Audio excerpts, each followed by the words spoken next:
প্রত্যেকে জয় যিশু। আসুন আমরা আজকে বিশেষ করে আমরা শিখতে চলেছি। সর্বশক্তিমান ঈশ্বরকে আমি ধন্যবাদ দিই, প্রভু আমাদেরকে সুন্দর এই দিন দেখতে সাহায্য করেছে। তো ঈশ্বরকে ধন্যবাদ দিই যে আমাদেরকে তার অনুগ্রহ দয়ার গুণে এখনও জীবিত রেখেছে, আমরা নষ্ট হয়ে যায়নি, তাই প্রভুকে ধন্যবাদ দিয়ে আসুন আজকে আমরা সেই বাক্য পড়ার মাধ্যমে আমরা যাব যে প্রভু আমাদেরকে বাক্যর মাধ্যমে কি কথা বলতে চলেছেন। হালেলুয়া। বলছে বিশ্বাসে স্থির থাকিবার বিষয় উপদেশ। Amen, hallelujah. তো আমার প্রিয়রা, যদি কেউ এই চ্যানেলটিতে নতুন হয়ে থাকেন, আপনারা অবশ্যই চ্যানেলটিকে সাবস্ক্রাইব করবেন এবং পাশে থাকবেন। তো আসুন আজকে আমরা সেই বিষয়ে আমরা শিখতে চলেছি। আমরা আজকে দ্বিতীয় পিতর 1 অধ্যায় আমরা 3 থেকে 11 পদ পর্যন্ত আমরা পাঠ করব যে প্রভু এই বাক্যর মাধ্যমে আমাদের কি বলতে চলেছেন। এক সময় পিতর তার চিঠির মাধ্যমে তিনি বিশ্বাসীকে, তিনি মণ্ডলীদেরকে তিনি জানাতেছেন। আমেন। সেই কি জানাতেছেন, আমরা এখানে সেই বিষয়গুলো আমরা পাঠ করব। তিনি এখানে বলছেন, আমি পাঠ করি এখন। কারণ যিনি নিজ গৌরবে ও সদ্গুণে আমাদিগকে আহ্বান করিয়াছেন, তাহার তত্ত্বজ্ঞান দ্বারা তাহার ঐশ্বরীয় শক্তি আমাদিগকে জীবন ও ভক্তি সম্বন্ধীয় সমস্ত বিষয়ে প্রদান করিয়াছেন। Amen, hallelujah. তো এখানে পরিষ্কার তিনি বলছে সদ্গুণে বলছে আমাদিগকে আহ্বান করিয়াছেন। হালেলুয়া। তার সদ্গুণ, ঈশ্বরের যে সদ্গুণগুলো আছে, আমেন, ঈশ্বরের গুণ। আমরা যদি যিশুর স্বভাব গুণগুলো আমরা দেখি যখন পৃথিবীতে ছিলেন, সবই তার ভালো। আমেন। ঈশ্বর এখানে বাক্য বলছে সদ্গুণে, তার খুব ভালো, তার সৎ, তার সৌন্দর্য, তার কাছে মানে কি বলা হয়, তার কাছে তার সামনে এমন কেউ নেই যে দাঁড়াতে পারবো, এত তার কাছে পবিত্র সদ্গুণ, এত তিনি পবিত্র পাওয়ারফুল আছেন তিনি। আমেন। তো আমার প্রিয়, এখানে তিনি বলছেন আহ্বান করিয়াছেন, তার নিজের সদ্গুণ আমাদেরকে তিনি আহ্বান করেছেন। আমেন। অন্য কেউ নেই যে আমাদেরকে টাকা পয়সা দিয়ে ডেকেছে, কোনো কিছু লোভ লালসা করে আমাদেরকে ডেকেছেন, কিন্তু তা কিন্তু নয়। হালেলুয়া। তিনি বলছে আমার নিজের সদ্গুণে আমি তোমাদেরকে ডেকেছি। আমেন। এই কথা পিতর বিশ্বাসীদেরকে তিনি চিঠির মাধ্যমে তিনি বলতেছেন। আমেন। আর এখানে লেখা আছে বলছে করিয়াছেন তাহার তথ্যজ্ঞান দ্বারা তাহার ঐশ্বরীয় শক্তি, তার মানে নিগৃহীত তত্ত্ব জ্ঞান, সম্পূর্ণ জ্ঞান দ্বারা ঈশ্বরের যে শক্তিটা জ্ঞান আছে, একটা পবিত্রতা আছে, বলছে জ্ঞান দ্বারা তাহার ঐশ্বরীয় শক্তি। এটা কোনো টাকা পয়সার শক্তি নেই, কোনো লোভ লালসার কোনো শক্তি নেই। হালেলুয়া। বলছে তার এখানে বলছে তার ঐশ্বরীয় শক্তি দ্বারা আমাদের কী করেছেন, তিনি আহ্বান করেছেন। Amen, hallelujah. তিনি তার নিজের শক্তি দ্বারা তিনি আমাদের আহ্বান করেছেন। এখানে কোনোরকম কোনো শক্তি দ্বারা, কোনো লোভ লালসার দ্বারা কিন্তু নয়। আমেন। অনেকে বলে থাকে না, তাদেরকে লোভ লালসা দিয়ে দিচ্ছে, কিছু টাকা পয়সা দিয়ে দিয়েছে, ঠিক আছে, কিছু তাকে কাপড় চোপড় দিয়েছে, কিছু খাবার দিয়েছে, এই লোভ লালসায় তারা ঈশ্বরের পথে এসে গেছে আর যিশুর অনুগামী হয়ে গেছে। কিন্তু এরকম কোনো বিষয় না আমার প্রিয়রা। হালেলুয়া। তিনি এখানে বলেছেন ঐশ্বরের শক্তি দ্বারা। ঐশ্বরের শক্তি হচ্ছে পবিত্রতা, ভালো গুণ, ভালো নেচার। আমরা আগে ছিলাম, আমাদের মুখের ভাষা ঠিক ছিল না, আমাদের নেচার ভালো ছিল না, আমাদের চালচলন ঠিক ছিল না, ঠিক আছে, সেটাকে ঠিক করার জন্য ঈশ্বরের শক্তি প্রয়োজন আছে আমার প্রিয়রা। আমেন। ঈশ্বরের শক্তি ছাড়া এই চালচলনকে কেউ পরিবর্তন করতে পারে না। হালেলুয়া। তাই এখানে বাক্য বলছে শক্তি আমাদিগকে জীবন ও ভক্তি সম্বন্ধীয় সমস্ত বিষয় প্রদান করিয়াছেন। কি বলছে এখানে, বলছে জীবন ও ভক্তি এবং সম্বন্ধীয় সমস্ত বিষয় প্রদান করিয়াছেন। হালেলুয়া। সেই জন্য আমাদেরকে কী করতে হবে, আমাদের মধ্যে একটা নম্রতা নিয়ে দিয়েছেন। আমেন। অনেকেই দেখবেন একটা কথার মধ্যে তর্ক বিতর্ক হয়ে যায়, একে অপরকে আমাদের আগে ক্ষমা ছিল না, ঠিক আছে, ও গালাগালি দিয়েছে, তাকে আমরা উল্টা আবার গালাগালি দিয়েছি। কিন্তু এখানে বলছে না, সেই জায়গাতে তোমাকে ভক্তি দেখাতে হবে। আমেন। ঈশ্বরের স্বভাব আমাদের মধ্যে রয়েছে। আমেন। যে তাকে আমরা গ্রহণ করেছি। আর কি বলছে, আর ওই গৌরবের ও উৎকর্ষের তিনি আমাদেরকে মহামূল্য অথচ অতি মহত্ব প্রতিজ্ঞা সকল প্রদান করিয়াছেন। কি বলছে এখানে? বলছে আমাদিগকে মহামূল্য, অথচ অতি মহামূল্য। বলো এটা অনেক এত মূল্য, অনেক মানে মহামূল্য, মানে এর মূল্য কেউ দিতে পারবে না। আমেন। এটাকে বলা হচ্ছে মহামূল্য, তার মূল্য কেউ দিতে পারবে না। পারবে কেউ? না, আমার প্রিয়রা, কেউ পারবে না। যেন তত দ্বারা তোমরা কি বলছে অভিলাষমূলক সংসারব্যাপী ক্ষয় হইতে পলায়ন করিয়া ঈশ্বরীয় স্বভাবের সহভাগী হও। আমেন। আমাদেরকে এখানে বলছে ঈশ্বর বাক্য বলছে তোমরা যে আগে দৌড়াতে ছিলে সেগুলা হচ্ছে ক্ষয়ের দাস। হালেলুয়া। ক্ষয়ের দাস। ধরুন একজন ব্যক্তি খুব ডাকাত লুটপাট করে সে অনেক কিছু করে ফেলেছে, কিন্তু এটা দেখবেন এটা কিন্তু ক্ষয় হবে কি না। সে ডাকাত করতে করতে করতে করতে একদিন কিন্তু লুপ্ত হয়ে যাবে। হালেলুয়া। ও সব কিছু লুপ্ত হয়ে যাবে। যেদিন ধরা যাবে পুরো তার যা কিছু আয় ব্যয় করেছিল সব সেদিন শেষ, পুরো ক্ষয় হয়ে যাবে। সব কিছু সরকার কী করবে, সেটাকে কি করবে, সিজ করে দিবে। দেখবে অনেক সময় ব্যাংকে দেখেছেন কেউ লোন নেয়, বড় বড় বিল্ডিং করে ফ্যাক্টরি করে, যখন লোন নিতে পারে পুরো ফ্যাক্টরি সিজ করে দেয়। আমেন। যতক্ষণ না লোন শোধ হচ্ছে, এরকম বলছে তোমরা আগে সেরকম দৌড়াতে ছিলে, আগে তোমরা ক্ষয়ের দাসত্ব ছিলে, এখন কি তার ক্ষয়ের দাসত্ব নেই। এখন যে দাসত্ব করতেছি অনন্ত জীবন। আমেন। বলছে এখানে ক্ষয় নেই। আমেন। ঈশ্বরের বাক্য কিন্তু অক্ষয়। হালেলুয়া। এখানে বলছেন, তারপর বলছে যেন তত দ্বারা তোমরা অভিলাষমূলক সংসারব্যাপী ক্ষয় হইতে পলায়ন করিয়া ঐশ্বরীয় স্বভাবের সহভাগী হও। আমেন। ঈশ্বরের স্বভাবগুলোকে আমাদেরকে কি করতে হবে, সহভাগী করতে হবে। আমেন।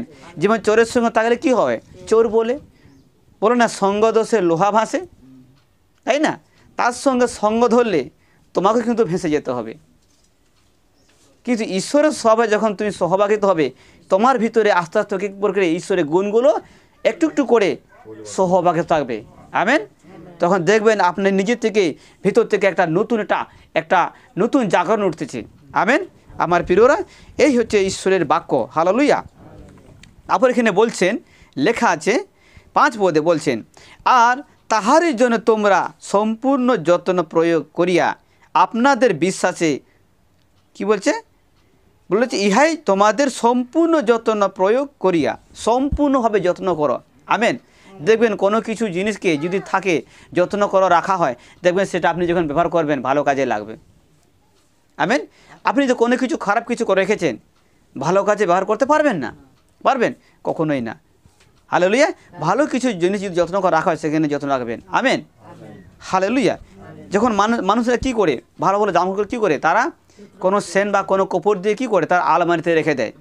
কেন রেখে দেয় না? কোনো একটা বিয়ে বাড়িতে যাওয়া হবে, ঠিক আছে, কোনো আত্মীয় বাড়িতে যাওয়া হবে, কারণ একটা ভালো জায়গা যাচ্ছেন, সেখানে ভালো কিছু আয়োজন করা হয়েছে। আমেন। তাহলে আপনার কী করতে হবে, ভালো যখন যাওয়ার জায়গায় যেগুলো আপনি কাপড় চোপড় পরে থাকবেন সেগুলো কিন্তু ভালো জায়গায় রাখা হয়। আমেন। সেই জন্য এখানে সেই কথাই তিনি এখানে বলছেন 5 পদে, আর তাহারই জন্য তোমরা সম্পূর্ণ যত্ন প্রয়োগ করিয়া আমাদের বিশ্বাসে সদ্গুণ এবং সদ্গুণে জ্ঞান ও জ্ঞানে জিতেন্দ্রিয়তা ও জিতেন্দ্রিয়তার ধৈর্যে ভক্তি ও ভক্তিতে ভারতীসেন ও ভারতীসেনে প্রেম যোগাও। আমেন। যদি ঈশ্বরের বাক্যগুলো যদি আপনি ধৈর্য সহকারে যদি আপনি মনোযোগ করে যদি আপনি হৃদয়ের মধ্যে যদি সঞ্চয় করে থাকেন, তাহলে আপনি এই কাজগুলো কিন্তু ব্যবহার করতে পারবেন। আমেন। কি বলে, যত্ন করলে রত্ন মিলে। হালেলুয়া। সেরকম আপনি যদি ঈশ্বরের বাক্যকে যদি যত্ন সহকারে শুনেন কান দিয়ে এবং হৃদয়ের মধ্যে সঞ্চয় করেন, তাহলে দেখবেন সেগুলো অবশ্যই সদ্গুণে ব্যবহার করতে পারবেন। আপনি যদি সেই ঈশ্বরের বাক্যগুলো সঞ্চয় যদি না করতে পারেন, তাহলে আপনার ভিতরে বাক্য যখন না থাকে আপনি কি ব্যবহার করবেন, মানুষের পাশে কী ব্যবহার করবেন?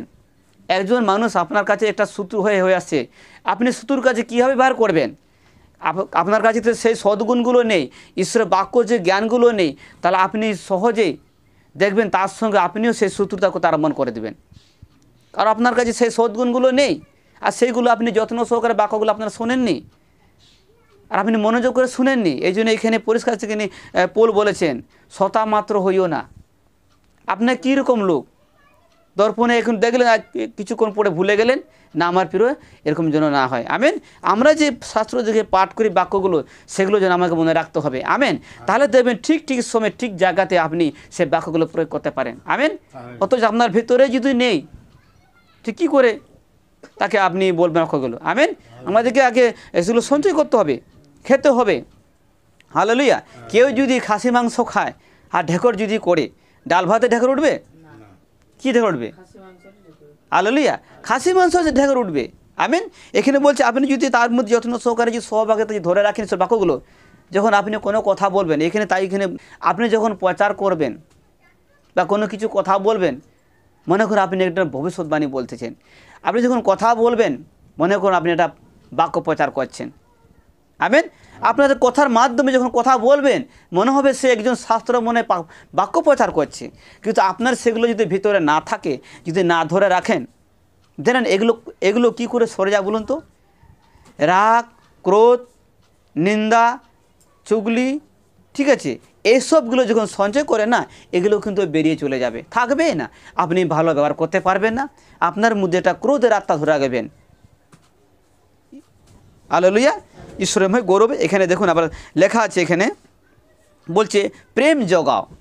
এই সব বিষয়গুলো আমাদেরকে ধারণ করতে হবে, তবে আমাদের মুখ থেকে সেগুলো বেরোবে। আমেন। হালেলুয়া। এখানে 8 পদে বলছে এখানে, কেননা এই সমস্ত যদি তোমাদের ভিতরে থাকে, এগুলো যদি বলছে পিতর বলছে তোমাদের যদি ভেতরে থাকে, ভেতরে বলতে কীরকম? বাক্সর ভিতরে, আলমার ভিতরে নয়, হৃদয়ের ভিতরে। আমেন। হৃদয়ের ভিতরে।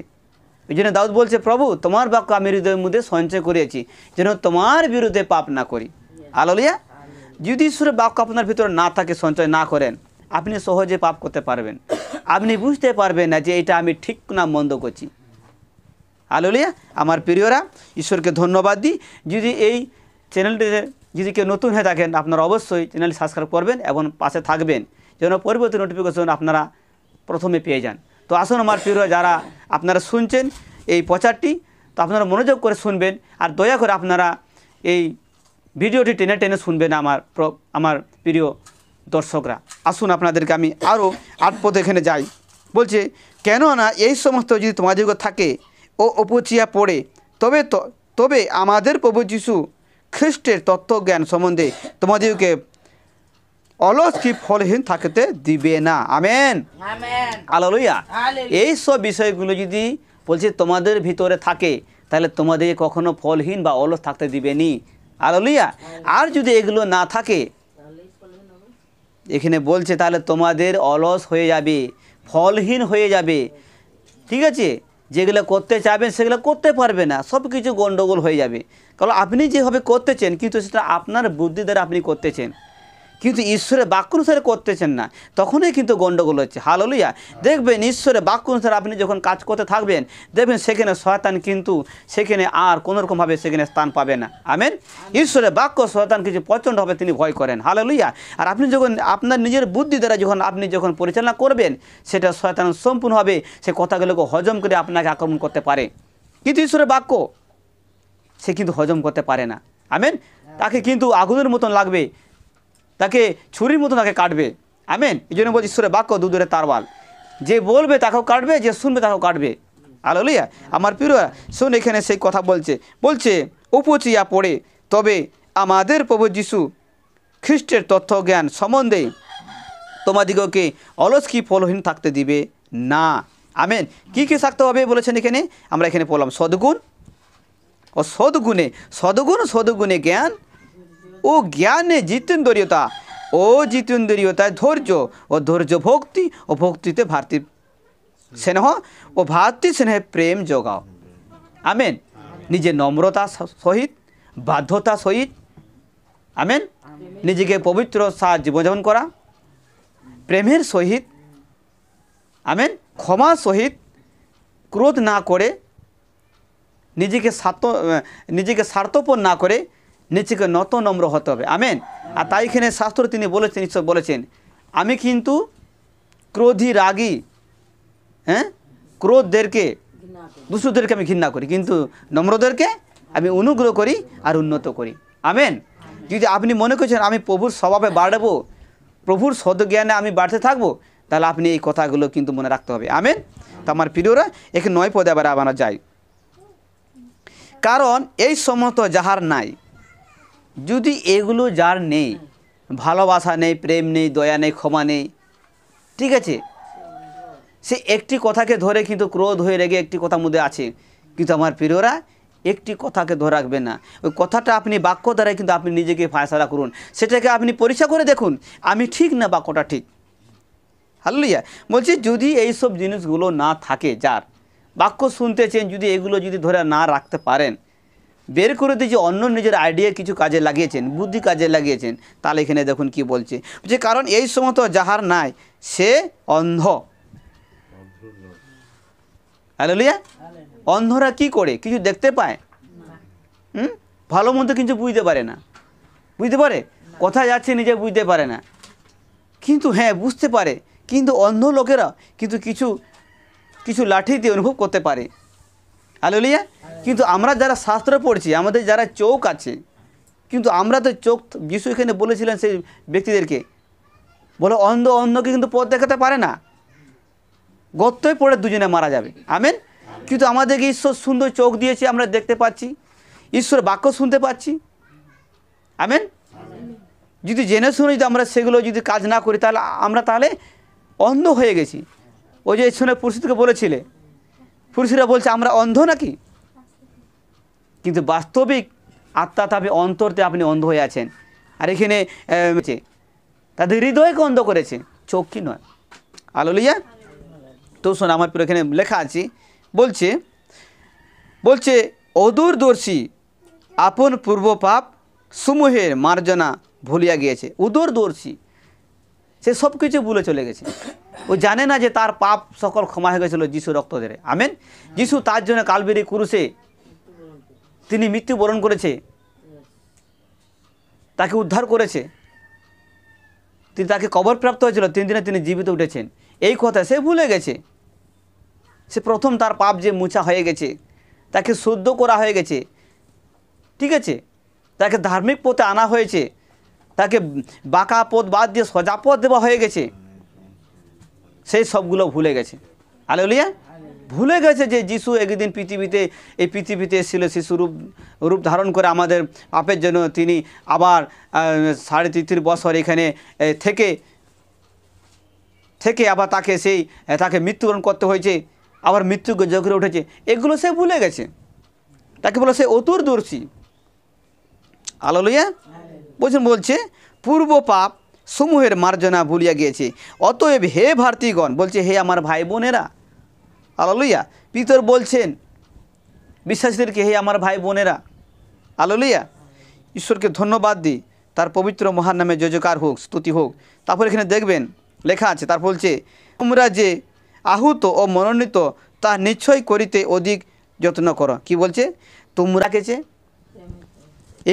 আমরা এখানে যে পাঠ করে আমরা ভুলে গেলাম, কি সদ্গুণে আমাদেরকে আহ্বান করিয়াছেন, তার নিজের শক্তি দ্বারা, নিজের জ্ঞানের দ্বারা, বুদ্ধি দ্বারা ঈশ্বর আমাদেরকে তিনি আহ্বান করিয়াছেন, যেন তার তত্ত্ব জ্ঞানগুলো আমরা যেন বুঝতে পারি, জানতে পারি। আমাদেরকে এই জন্য ডেকেছেন, ঈশ্বরের যে শক্তি, ঈশ্বর যে জীবিত, ঈশ্বরের কাছে যে সদ্গুণগুলো আছে, ঈশ্বরগুলো যে ভালো স্বভাবগুলো আছে, সেগুলো যেন আমরা বুঝতে পারি। আমেন। ঈশ্বরের কাছে কি কি আছে, ঈশ্বরের কাছে কী কীগুলো পাওয়া যায়, সেই জন্য আমাদেরকে তিনি আহ্বান করেছেন। আমেন। যেমন আমরা পূর্ব চলতাম, আমরা জানতাম নি কি ভালো মন্দ কি বিচার করতো, আমরা জানতাম নি। হালেলুয়া। কি মন্দ কি ভালো, কি টক কি মিষ্টি কি তিতো জানতাম নি, সব একসঙ্গে সব কিছু খেতাম, আমরা জানতাম নি। হালেলুয়া। এখন কিন্তু বুঝতে পেরে গেছে, এখন টক মিঠাকে এখন বুঝতে পেরে গেছি, আলাদা করতে শিখে গেছি। কেন? ঈশ্বরের যা সদ্গুণ দ্বারা আমাদেরকে ডেকেছেন, তার সদ্গুণগুলো আমাদের ভিতরে এখন এসে গেছে। আমেন। যখন আমরা ঈশ্বরের বাক্যগুলো আমরা যখন শুনি আর সেই মতন আমরা কাজ করি। আমেন। তারপর এখানে বলছে যত্ন করতে বলছে এগুলি, কেননা এই সকল করিলে তোমরা কখনো হুঁচুট খাইবে না। সবাই বলে আমেন। এই সকল যার মধ্যে আছে সে কিন্তু হুঁচুট খাবে না। আমেন। প্রত্যেকটা কাছে সঠিকভাবে সে কথা বলতে পারবে। হালেলুয়া। আর প্রত্যেকজনকে তিনি ঈশ্বর বাক্য দ্বারা তিনি বলতে পারবেন। আমেন। আর সেগুলো যদি আমার নেই, আমি কি করে সেখানে আমি কথাগুলো বলবো, কি তাকে বোঝাবো? কারণ সেগুলো আমার তো নেই। এগুলোকে আমাকে কী করতে হবে? সঞ্চয় করতে হবে। আমেন। সেই জন্য দাউদ তিনি বলছেন, সে বাক্য যিনি বলছেন যে আমি সঞ্চয় করেছি। আমেন। আবার এখানে আমরা যদি গীত সংহিতা 119 অধ্যায় 105 অধ্যায় কী লেখা আছে? বলছে তোমার বাক্য আমার চরণের প্রদীপ, আমার পথের আলো। হ্যাঁ, আমি শপথ করেছি, স্থির করিয়েছি, তোমার ধর্মময় পালন করিব। আমেন। তো আমরাও তো সেরকমভাবে আমরাও তো ঈশ্বর কাছে এসেছি। ঠিক আছে, ঈশ্বর আমাদের সঙ্গে তিনি প্রতিজ্ঞা করেছেন, কি বলেছেন? আমি তো কখনো ছাড়বো না। আমেন। দুধ খাওয়া শিশুকে মা কিন্তু ভুলে যেতে পারে, কিন্তু আমি তোমাদের কখনো ভুলে যাব না। প্রতিদিন আমি তোমাদের সঙ্গে সঙ্গে আছি, যুগান্ত প্রতিদিন। আমেন। এই তিনি প্রতিজ্ঞা করেছেন। তিনি আমাদেরকে প্রতিজ্ঞা করেছেন যে আমাদেরকে তিনি স্বর্গে নিয়ে যাবেন। আমেন। কিন্তু স্বর্গে যাবার আগে আমাদের কীভাবে আচার আচার করতে হয়? হালেলুয়া। ঈশ্বরের মহিমা গৌরব। আসুন তারপর আমি বলছি এখানে 10 পদে পড়লাম, হে হে ভারতীগণ, তোমরা যে আহুত ও মনোনীত। আমরা কিন্তু ঈশ্বরকে মনোনীত করি নাই, আমাদেরকে তিনি মনোনীত করেছেন। আমেন। আর বলছে তাহা নিশ্চয় করিতে অধিক যত্ন করো, কেননা এই সকল করিলেই তোমরা কখনো হোঁচট খাইবে না। আমেন। কারণ এইরূপে আমাদের প্রভু ও ত্রাণকর্তা যীশু খ্রিস্ট অনন্ত রাজ্যে প্রবেশ করিবার অধিকার প্রচুর রূপে তোমাদেরকে দেওয়া যাইবে। আমেন। অনন্ত রাজ্যে প্রচুর রূপে বলে তোমাদেরকে দেওয়া যাইবে। হালেলুয়া। ঈশ্বরের মহিমা গৌরব প্রচুর রূপে দেওয়া যাইবে যদি এগুলো আমরা ধরে রাখি। আমেন। আমার প্রিয়রা, ভালোবাসা, প্রেম, ক্ষমা, দয়া এগুলো আমাদের উপরে কিন্তু এগুলো থাকা প্রয়োজন। আমেন। কিন্তু অনেক সময় আমরা কি করি? এখানে কি বলছেন? কার সঙ্গে সহভাগিতা করতে বলছেন? ঈশ্বরের সঙ্গে কিন্তু আমাদের সব থাকা দরকার। আমেন। ঈশ্বরের সদ্গুণের সঙ্গে। আমেন। হালেলুয়া। ঈশ্বরের সদ্গুণের সঙ্গে। হালেলুয়া। আর জিতেন্দ্রিয়তা, আর তিনি বলছেন জিতেন্দ্রিয়তা ধৈর্য। আমেন। প্রত্যেকটা দেখবেন যে কোনো গাছ, কেউ যদি ফল গাছ লাগায় তাকে ধৈর্য ধরতে হয়। আমেন। আপনারা ধৈর্য ধরুন, ঈশ্বরের বাক্যগুলোকে ধরার চেষ্টা করুন। আমেন। তারপরে বলছেন এখানে বলছে হোঁচট খাইবে না, কারণ এইরূপ আমাদের প্রভু ও ত্রাণকর্তা যীশু খ্রিস্টের অনন্ত রাজ্যে। এটা এখানকার ক্ষয়নীয় রাজ্য নয়, কি অক্ষয়নীয় রাজ্য, অনন্ত রাজ্য। এইসব জিনিসগুলো আমাদেরকে ভিতরে থাকা দরকার, তবে আমাদেরকে অনন্ত রাজ্যে কিন্তু প্রবেশ করতে হবে। আমেন। এই ওই গুণগুলোকে নিয়ে। হালেলুয়া। আর বলছেন এখানে প্রবেশ করিবার অধিকার প্রচুর অধিকার পাবো। আমেন। অধিকার পাবো, আমাদেরকে যে অধিকার দিয়েছেন। হালেলুয়া। এই জন্য যীশু খ্রিস্ট বলেছেন আমাদেরকে, তোমাদেরকে আমি অধিকার দিয়েছি, শয়তানের উপরে তোমরা কর্তৃত্ব করবে। আমেন। হালেলুয়া। আর তাকে পায়ে পদতলিত করিবে। আমেন। শয়তানকে আমরা যিশুর নামে তাকে কি করবো? পায়ে আমরা মারাবো। আমেন। এই ক্ষমতা দিয়েছেন। হালেলুয়া। শিষ্যদেরকে তিনি বলছেন, শিষ্যরা যখন এক সময় যিশু যখন তাদেরকে দুজন তাদেরকে পাঠালেন, ঠিক আছে, তাদেরকে বললেন যাও তোমরা আমার নামে এইগুলো কাজ করো। ঠিক আছে, কুষ্ঠদেরকে সূচি করো, হালেলুয়া, রোগীদেরকে সুস্থ করো। তখন তারা যখন দেখছে এভাবে কাজ করে যখন এসেছেন, যে প্রভু আপনার নামে ভূতেরাও আমাদের বশীভূত হয়। হালেলুয়া। বলছে তাতে তোমার আনন্দ হবে না, তুমি আনন্দ করো, তোমাদের নাম স্বর্গে লেখা হয়ে গেছে। আমেন। অনন্ত জীবনে খাতায় নাম লেখা হয়ে গেছে। আমেন। আমরা কিন্তু ক্ষয়নীয় না, আমরা অক্ষয়নীয়। আমেন। এই জন্য এখানে বলছেন প্রবেশ করিবার অধিকার প্রচুর রূপে তোমাদেরকে দেওয়া যাইবে। আমেন। হালেলুয়া। ঈশ্বরের মহিমা গৌরব জয়জয়কার হোক। এইভাবে যেন আমরা প্রতিদিন যেন বাক্যর মধ্যে আমরা যেন থাকি আর সহভাগিতা করি। আমেন। ঈশ্বরের ধন্যবাদ, জয়জয়কার হোক। আমি বিশ্বাস করি এই বাক্যর মাধ্যমে তোমাদেরকে তিনি কথা বললেন, আর সর্বশক্তিমান ঈশ্বরকে আমি ধন্যবাদ করি। আর যারা আমার এই ভিডিওটা বাক্যটা আপনারা এই প্রচারটা শুনছেন, আপনাদেরকে আমি ধন্যবাদ দিই যে এতক্ষণ আপনার ধৈর্য ধরে বাক্যগুলো শুনেছেন। আপনাদের অসংখ্য আমি ধন্যবাদ দিই। তো আশা করি আপনারা কেউ যদি নতুন হয়ে থাকেন চ্যানেলটা অবশ্যই আপনারা সাবস্ক্রাইব করবেন এবং বেল আইকনটা বাজে পাশে থাকবেন, যেন পরবর্তী নোটিফিকেশন পথে আপনারা পেয়ে যান। তো আমার প্রত্যেকে আমার প্রিয় বিশ্বাসীদেরকে আমি ধন্যবাদ দিই। তো আমি প্রচারটা এখানে শেষ করলাম। তো সুস্থ থাকুন, ভালো থাকুন, ঈশ্বর আমাদের মঙ্গল করুন। আবার পরে ভিডিওতে আপনাদের সঙ্গে আবার দেখা হবে। এতক্ষণ প্রত্যেকে আমি জয় যিশু বলে এর প্রচারটা আমি